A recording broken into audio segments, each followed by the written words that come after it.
नमस्कार दोस्तों, स्वागत है आपका हमारे चैनल में। आज हम लेकर आए हैं जीके जीएस के सबसे महत्वपूर्ण प्रश्न जो railway group D, NTPC, SSC, UP police और अन्य प्रतियोगी परीक्षाओं के लिए बेहद महत्वपूर्ण है। इस वीडियो में आपको मिलेंगे प्रीवियस ईयर क्वेश्चन और एग्जाम बेस्ड इंपॉर्टेंट क्वेश्चन जो आपकी तैयारी को और मजबूत बनाएंगे। तो वीडियो को अंत तक जरूर देखें। चलिए शुरुआत करते हैं, देखते हैं पहला क्वेश्चन क्या पूछा है आपसे। पहला क्वेश्चन जो पूछा है वह पूछा है भारतीय संविधान की प्रस्तावना में समाजवादी शब्द किस संविधान संशोधन द्वारा जोड़ा गया। आपसे पूछा कि भारतीय संविधान के प्रस्तावना में समाजवादी शब्द किस संशोधन द्वारा जोड़ा गया। जिस किसी भी क्वेश्चन का राइट आंसर पता है वीडियो को पॉज करिए, राइट आंसर कमेंट बॉक्स में लिखते चलिए। टोटल 20 क्वेश्चन आपको मिलेंगे, 20 में से बताइएगा आपके कितने क्वेश्चन सही हैं। 15 प्लस क्वेश्चन सही होने चाहिए अगर आपकी तैयारी अच्छी है। बताइए इसका राइट आंसर क्या हो जाएगा। अगर राइट आंसर पता तो यस लिखिए, नहीं पता है तो नो लिखिए। तो इस प्रश्न का राइट आंसर हो जाएगा ऑप्शन है 42वां संविधान संशोधन। इस प्रश्न का राइट आंसर था 42वें संविधान संशोधन 1976 को मिनी संविधान भी कहा जाता है। क्या कहा जाता है तो उसे मिनी संविधान भी कहा जाता है। इस संशोधन द्वारा प्रस्तावना में समाजवादी, पंथ निरपेक्ष और अखंडता शब्द जोड़ा गया। यह संशोधन आपातकाल के दौरान पारित किया गया था। भारतीय संविधान की बात हो रही तो भारतीय संविधान 26 जनवरी 1950 को लागू हुआ। संविधान सभा के अध्यक्ष डॉक्टर राजेंद्र प्रसाद थे। अब चलते हैं अगले प्रश्न की ओर, देखते हैं अगला प्रश्न क्या पूछा है आपसे। अगला प्रश्न पूछा है किसी तत्व की परमाणु संख्या किसके बराबर होती है। आपसे पूछा है कि किसी तत्व की परमाणु संख्या किसके बराबर होती है। बताइए इसका राइट आंसर क्या हो जाएगा, बता दीजिए, कमेंट बॉक्स में लिख दीजिए। राइट आंसर हो जाएगा ऑप्शन बी, प्रोटॉनों की संख्या। ऑप्शन बी इस प्रश्न का राइट आंसर हो जाएगा प्रोटॉनों की संख्या। किसी तत्व की परमाणु संख्या उसके नाभिक में उपस्थित प्रोटॉनों की संख्या के बराबर होती है। परमाणु संख्या से तत्व की पहचान निर्धारित होती है। तटस्थ परमाणु में प्रोटॉन और इलेक्ट्रॉन की संख्या समान होती है। अब चलते हैं अगले प्रश्न की ओर, देखते हैं अगला प्रश्न क्या पूछा है आपसे। अगला प्रश्न जो पूछा है वह पूछा है भारतीय संविधान का कौन सा अनुच्छेद राष्ट्रपति को राज्यों में राष्ट्रपति शासन लगाने की शक्ति प्रदान करता है। महत्वपूर्ण प्रश्न है आपसे पूछा है कि भारतीय संविधान का कौन सा अनुच्छेद राष्ट्रपति को राज्यों में राष्ट्रपति शासन लगाने की शक्ति प्रदान करता है। बताइए राइट आंसर क्या हो जाएगा। राइट आंसर कमेंट बॉक्स में लिख दीजिए। तो इस प्रश्न का राइट आंसर हो जाएगा ऑप्शन बी, अनुच्छेद 356। अनुच्छेद 356 इस प्रश्न का राइट आंसर हो जाएगा, यानी कि ऑप्शन बी इस प्रश्न का राइट आंसर हो जाएगा। भारतीय संविधान का अनुच्छेद 356 राज्यों में राष्ट्रपति शासन लगाने से संबंधित है। जब किसी राज्य में संवैधानिक तंत्र विफल हो जाता है तब राष्ट्रपति शासन लगाया जाता है। राष्ट्रपति शासन राज्यपाल की रिपोर्ट या अन्य सूत्रों से प्राप्त जानकारी के आधार पर लगाया जा सकता है। अब चलते हैं अगले प्रश्न की ओर, देखते हैं अगला प्रश्न क्या पूछा है आपसे। अगला प्रश्न जो पूछा है वह पूछा है मानव शरीर में सबसे अधिक मात्रा में पाया जाने वाला खनिज कौन सा है। आपसे पूछा कि मानव शरीर में सबसे अधिक मात्रा में पाया जाने वाला खनिज कौन सा है। बताइए राइट आंसर क्या हो जाएगा। राइट आंसर कमेंट बॉक्स में लिख दीजिए, बताइए क्या होगा। तो राइट आंसर जो हो जाएगा वो हो जाएगा ऑप्शन सी, कैल्शियम इस प्रश्न का राइट आंसर हो जाएगा। ऑप्शन सी इस प्रश्न का राइट आंसर हो जाएगा। कैल्शियम हड्डियों और दांतों को मजबूत बनाता है। मानव शरीर में लगभग 99% कैल्शियम हड्डियों में पाया जाता है। इसकी कमी से हड्डियां कमजोर हो सकती हैं। विटामिन डी कैल्शियम के अवशोषण में मदद करता है। दूध कैल्शियम का अच्छा स्रोत है। अब चलते हैं अगले प्रश्न की ओर, देखते हैं अगला प्रश्न क्या पूछा है आपसे। अगला प्रश्न जो पूछा है वह पूछा है एशियाई विकास बैंक यानी कि एडीबी का मुख्यालय कहां स्थित है। बताइए क्या होगा right answer. Right answer comment box में लिख दीजिए। आपसे पूछा कि एशियाई विकास बैंक एडीबी का मुख्यालय कहां स्थित है। बताइए क्या होगा राइट आंसर। तो राइट आंसर जो हो जाएगा वो हो जाएगा ऑप्शन डी, मनीला में। ऑप्शन डी इस प्रश्न का राइट आंसर हो जाएगा, मनीला में स्थित है। एशियाई विकास बैंक यानी कि एशियन डेवलपमेंट बैंक एडीबी की स्थापना कब हुई थी तो 1966 में हुई थी इसकी स्थापना। इसका मुख्यालय फिलीपींस की राजधानी मनीला में है। एडीबी एशिया प्रशांत क्षेत्र में आर्थिक और सामाजिक विकास के लिए कार्य करता है। जकार्ता क्या, तो जकार्ता इंडोनेशिया की राजधानी है। बीजिंग जो है चीन की राजधानी, टोक्यो जापान की राजधानी है। एडीबी के वर्तमान सदस्य देशों की संख्या 60 से अधिक है। भारत एडीबी का संस्थापक सदस्य है। अब चलते हैं अगले प्रश्न की ओर, देखते हैं अगला प्रश्न क्या पूछा है आपसे। अगला प्रश्न पूछा किस विटामिन को हार्मोन भी माना जाता है। आपसे पूछा है कि किस विटामिन को हार्मोन भी माना जाता है। बताइए क्या हो जाएगा राइट आंसर। तो राइट आंसर जो हो जाएगा वो हो जाएगा ऑप्शन सी, विटामिन डी इस प्रश्न का राइट आंसर हो जाएगा। ऑप्शन सी इस प्रश्न का राइट आंसर हो जाएगा। विटामिन डी को सनशाइन विटामिन कहा जाता है। यह शरीर में हार्मोन की तरह कार्य करता है और कैल्शियम के अवशोषण में मदद करता है। इसकी कमी से रिकेटस रोग हो सकता है। विटामिन डी सूर्य के प्रकाश से प्राप्त होता है। हड्डियों की मजबूती के लिए आवश्यक है। अब चलते हैं अगले प्रश्न को, देखते हैं अगला प्रश्न क्या पूछा है आपसे। अगला प्रश्न जो पूछा है वह पूछा है भारत में नीली क्रांति का संबंध किससे है। आपसे पूछा है कि भारत में नीली क्रांति का संबंध संबंध किससे है? बताइए राइट आंसर क्या हो जाएगा? राइट आंसर आप लोग मेरे साथ कमेंट बॉक्स में लिख दीजिए, बताइए क्या होगा राइट आंसर। तो राइट आंसर जो हो जाएगा वो हो जाएगा ऑप्शन ए, मत्स्य उत्पादन। ऑप्शन ए इस प्रश्न का राइट आंसर हो जाएगा, मत्स्य उत्पादन। नीली क्रांति का संबंध मछली एवं जलीय उत्पादों के उत्पादन से है। इसका उद्देश्य मत्स्य उत्पादन बढ़ाना और मछुआरों की आय में वृद्धि करना है। भारत विश्व के प्रमुख मत्स्य उत्पादक देशों में शामिल है। बाकी विकल्पों की बात करें, दुग्ध उत्पादन श्वेत क्रांति से संबंधित है, तिलहन उत्पादन पीली क्रांति से संबंधित, खाद्यान्न उत्पादन हरित क्रांति से संबंधित है। हरित क्रांति के जनक ध्यान रखिए एग्जाम में पूछता है, तो हरित क्रांति के जनक एमएस स्वामीनाथन जी, श्वेत क्रांति के जनक डॉक्टर वर्गीस कुरियन है। अब चलते हैं अगले प्रश्न को देखते हैं। अगला प्रश्न क्या पूछा है आपसे? अगला प्रश्न पूछा है सत्यशोधक समाज की स्थापना किसने की थी? आपसे पूछा है कि सत्यशोधक समाज की स्थापना किसने की थी? बताइए राइट आंसर क्या हो जाएगा? राइट आंसर कमेंट बॉक्स में लिख दीजिए। तो राइट आंसर जो हो जाएगा वो हो जाएगा ऑप्शन है ज्योतिबा फुले। ज्योतिबा फुले इस प्रश्न का राइट आंसर हो जाएगा। सत्यशोधक समाज की स्थापना ज्योतिबा फुले ने 1873 में की थी। उसका उद्देश्य जाति प्रथा और सामाजिक भेदभाव का विरोध करना है। अन्य विकल्पों की बात करें, दयानंद सरस्वती इन्होंने आर्य समाज के संस्थापक हैं। राजा राममोहन राय ब्रह्म समाज के संस्थापक, स्वामी विवेकानंद रामकृष्ण मिशन से संबंधित हैं। सावित्रीबाई फुले भारत की पहली महिला शिक्षिका मानी जाती है, जो कि इनकी पत्नी है। ज्योतिबा फुले को समाज सुधार आंदोलन का महान नेता कहा जाता है। अब चलते हैं अगले प्रश्न की ओर, देखते हैं अगला प्रश्न क्या पूछा है आपसे। अगला प्रश्न पूछा है सिरके में मुख्य रूप से कौन सा अम्ल होता है? आपसे पूछा है कि सिरके में मुख्य रूप से कौन सा अम्ल होता है? बताइए राइट आंसर क्या हो जाएगा? राइट आंसर कमेंट बॉक्स में लिख दीजिए। तो राइट आंसर जो हो जाएगा वो हो जाएगा ऑप्शन डी, एसिटिक अम्ल होता है। ऑप्शन डी इस प्रश्न का राइट आंसर हो जाएगा, एसिटिक अम्ल पाया जाता है। सिरके में मुख्य रूप से एसिटिक अम्ल पाया जाता है। इसका रासायनिक सूत्र क्या है? तो इसका रासायनिक सूत्र जो है CH3COOH है। इसका उपयोग भोजन संरक्षण एवं स्वाद बढ़ाने में किया जाता है। बाकी विकल्पों की बात करें तो सिट्रिक अम्ल नींबू एवं खट्टे फलों में पाया जाता है, लैक्टिक अम्ल दही एवं खट्टे दूध में पाया जाता है, और टार्ट्रिक अम्ल इमली एवं अंगूर में पाया जाता है। अम्ल स्वाद में खट्टे होते हैं, नीला लिटमस अम्ल में लाल हो जाता है। अब चलते हैं अगले प्रश्न को देखते हैं। अगला प्रश्न क्या पूछा है आपसे? अगला प्रश्न पूछा भारत का सबसे पुराना तेल शोधक कारखाना कहां स्थित है? आपसे पूछा है कि भारत का सबसे पुराना तेल शोधक कारखाना कहां स्थित है? बताइए राइट आंसर क्या हो जाएगा? राइट आंसर कमेंट बॉक्स में लिख दीजिए। तो राइट आंसर जो हो जाएगा वो हो जाएगा ऑप्शन सी, डिगबोई में। डिगबोई इस प्रश्न का राइट आंसर हो जाएगा। ऑप्शन सी इस प्रश्न का राइट आंसर हो जाएगा। भारत का सबसे पुराना तेल शोधक कारखाना असम के डिगबोई में स्थित है। इसे ऑयल सिटी ऑफ असम भी कहा जाता है। डिगबोई रिफाइनरी की स्थापना 1901 में हुई थी। असम भारत का प्रमुख तेल उत्पादक राज्य है। ओएनजीसी भारत की प्रमुख तेल कंपनी है। अब चलते हैं अगले प्रश्न को देखते हैं। अगला प्रश्न क्या पूछा है आपसे? अगला प्रश्न पूछा है कंप्यूटर की स्थायी स्मृति को क्या कहते हैं? आपसे पूछा है कि कंप्यूटर की स्थायी स्मृति को क्या कहते हैं? बताइए राइट आंसर क्या हो जाएगा? राइट आंसर कमेंट बॉक्स में लिख दीजिए। तो इस प्रश्न का जो राइट आंसर हो जाएगा वो हो जाएगा ऑप्शन बी, रोम। रोम इस प्रश्न का राइट आंसर हो जाएगा। ऑप्शन बी इस प्रश्न का राइट आंसर हो जाएगा। रोम इसका फुल फॉर्म होता है रीड ओनली मेमोरी। कंप्यूटर की स्थायी स्मृति यानी कि परमानेंट मेमोरी कहलाती। इसमें संग्रहित डेटा कंप्यूटर बंद होने पर भी नष्ट नहीं होता। रोम में कंप्यूटर को प्रारंभ करने वाले निर्देश संग्रहित रहते हैं। रैम की बात है तो रैम जो होता है अस्थायी स्मृति होती है, टेम्परेरी मेमोरी होती है। सीपीयू कंप्यूटर का मस्तिष्क कहलाता है। रैम का फुल फॉर्म ध्यान रखिए, रैम का फुल फॉर्म होता है रैंडम एक्सेस मेमोरी। रोम का रीड ओनली मेमोरी। सीपीयू का फुल फॉर्म पूछ लेता है एग्जाम में, तो सीपीयू का फुल फॉर्म होता है सेंट्रल प्रोसेसिंग यूनिट। कंप्यूटर का मस्तिष्क भी सीपीयू को कहते हैं। ये सब पॉइंट ध्यान रखिएगा। अब चलते हैं अगले प्रश्न की ओर, देखते हैं अगला प्रश्न क्या पूछा है।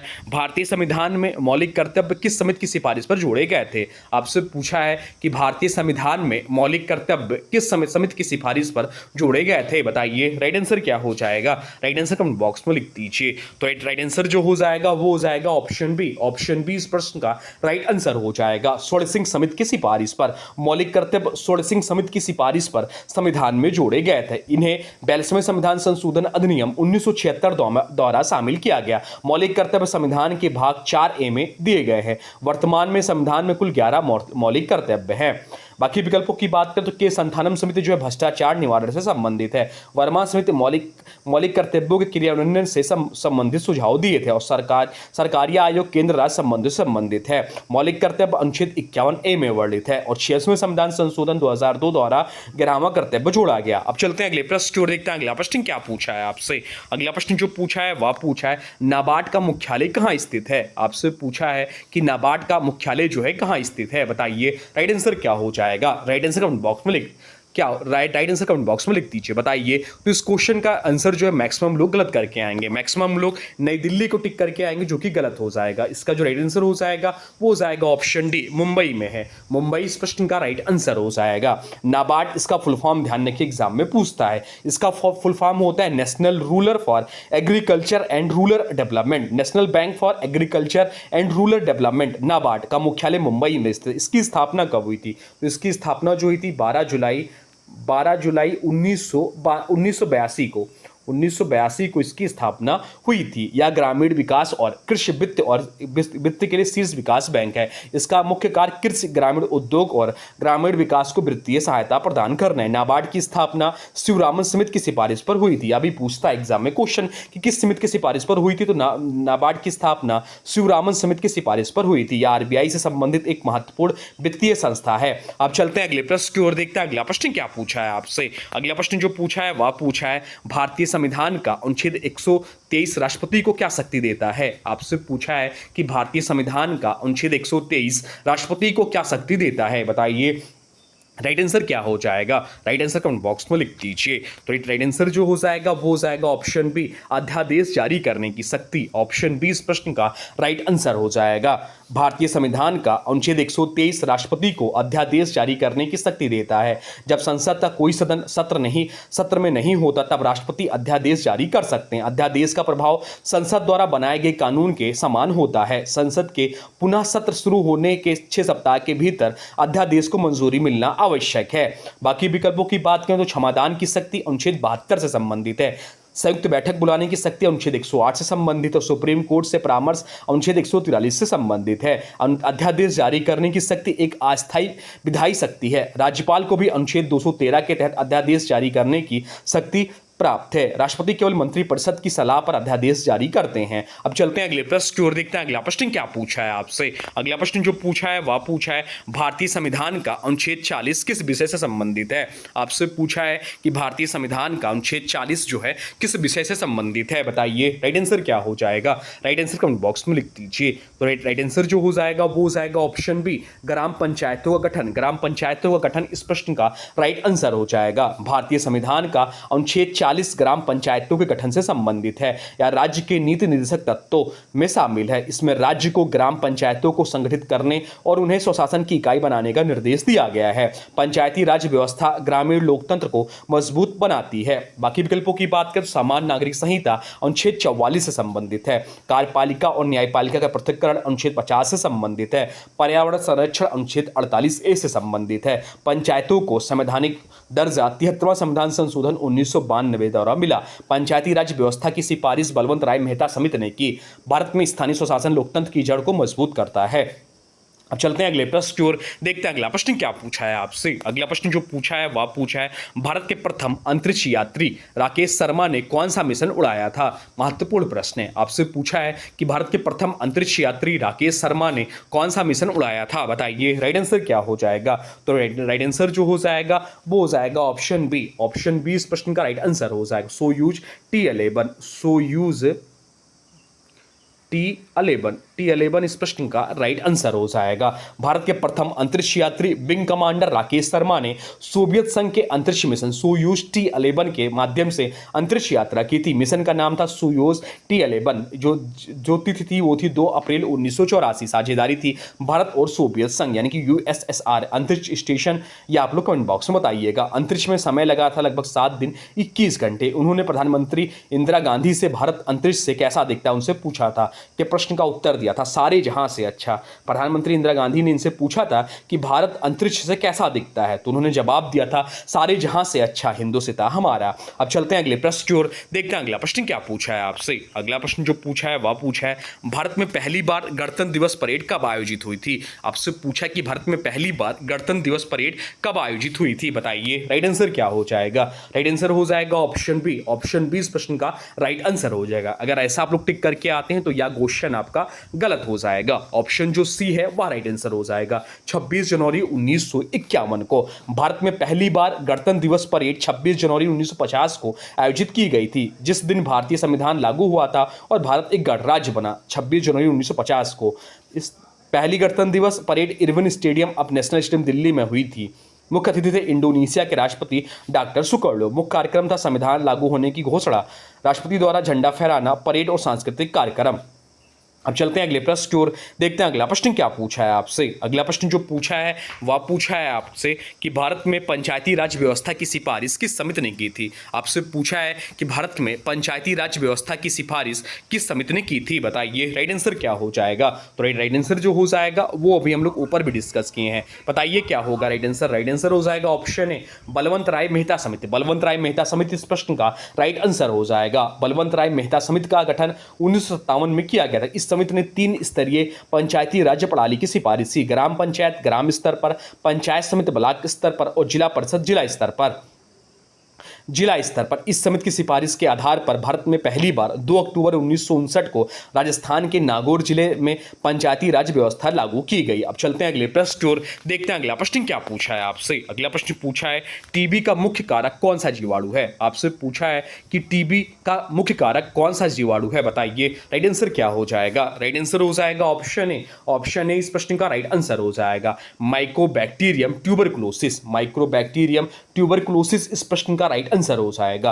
टीबी एक बैक्टीरिया जनित संक्रामक रोग है जो विशेषकर फेफड़ों को प्रभावित करता है। इसका मुख्य कारण है माइक्रोबैक्टीरियम ट्यूबरकुलोसिस नामक जीवाणु। टीबी के लक्षण जो होते हैं लगातार खांसी 3 सप्ताह से अधिक, बलगम में खून, बुखार, रात में पसीना व वजन घटना। टीबी का परीक्षण जो होता है मंटू टेस्ट होता है, एक्सरे होता है, बलगम की जांच होती है। टीबी की रोकथाम के लिए BCG वैक्सीन दी जाती है, बचपन में ही दी जाती है। भारत में टीबी उन्मूलन मिशन जो है टीबी मुक्त भारत 2025 केंद्र सरकार का लक्ष्य था। बाकी विकल्पों की बात करें तो साल्मोनेला टाइफी टाइफाइड बुखार कारक है। ई कोलाई आंत में पाया जाने वाला सामान्य जीवाणु कभी कभी संक्रमक कारक होता है, तो ये चीज ध्यान रखिएगा। अब चलते हैं अगले प्रश्न की ओर, देखते हैं अगला प्रश्न क्या पूछा है आपसे। अगला प्रश्न पूछा है कुंभ मेला किन 4 स्थानों पर आयोजित होता है। आपसे पूछा है कि कुंभ मेला किन 4 स्थानों पर आयोजित होता है, बताइए राइट आंसर क्या हो जाएगा। तो कुंभ मेला जो आयोजित होता है वह आता है प्रयागराज, हरिद्वार, उज्जैन, नासिक। तो राइट आंसर हो जाएगा ऑप्शन डी। ऑप्शन डी इस प्रश्न का राइट आंसर हो जाएगा। कुंभ मेला हिंदू धर्म का एक महान धार्मिक और सांस्कृतिक आयोजन है जो 12 वर्षों के अंतराल पर निम्न 4 पवित्र स्थलों पर आयोजित होता है। प्रयागराज उत्तर प्रदेश में गंगा यमुना और अदृश्य सरस्वती का संगम होता है यहाँ। हरिद्वार उत्तराखंड में गंगा नदी के किनारे, उज्जैन मध्य प्रदेश में क्षिप्रा नदी के तट पर और नासिक महाराष्ट्र में गोदावरी नदी के किनारे। हर 12 साल में कुंभ मेला इन चारों में एक स्थान पर होता है। अर्ध कुंभ मेला हर 6 साल पर केवल प्रयागराज और हरिद्वार में होता है। महाकुंभ मेला प्रयागराज में हर 144 साल में होता है। तो ये थे आपके टॉप 20 जीके जीएस के प्रश्न जो आपके आने वाले एग्जाम के लिए बहुत ही महत्वपूर्ण है। अब आज की वीडियो से प्रश्न है, इसका राइट आंसर आप लोगों को कमेंट बॉक्स में बताना है। आज की वीडियो से प्रश्न है कि नाबार्ड का मुख्यालय कहाँ स्थित है। आपसे पूछा है कि नाबार्ड का मुख्यालय कहाँ स्थित है। इसका जो भी राइट आंसर होगा कमेंट बॉक्स में जरूर बताइएगा। और हाँ, वीडियो पसंद आया हो तो लाइक करें, शेयर करें और चैनल को सब्सक्राइब जरूर करें। लगातार प्रैक्टिस ही सफलता की असली कुंजी है। तो मिलते हैं अगले प्रैक्टिस सेट में नए महत्वपूर्ण प्रश्नों के साथ। तब तक के लिए जय हिंद, वंदे मातरम।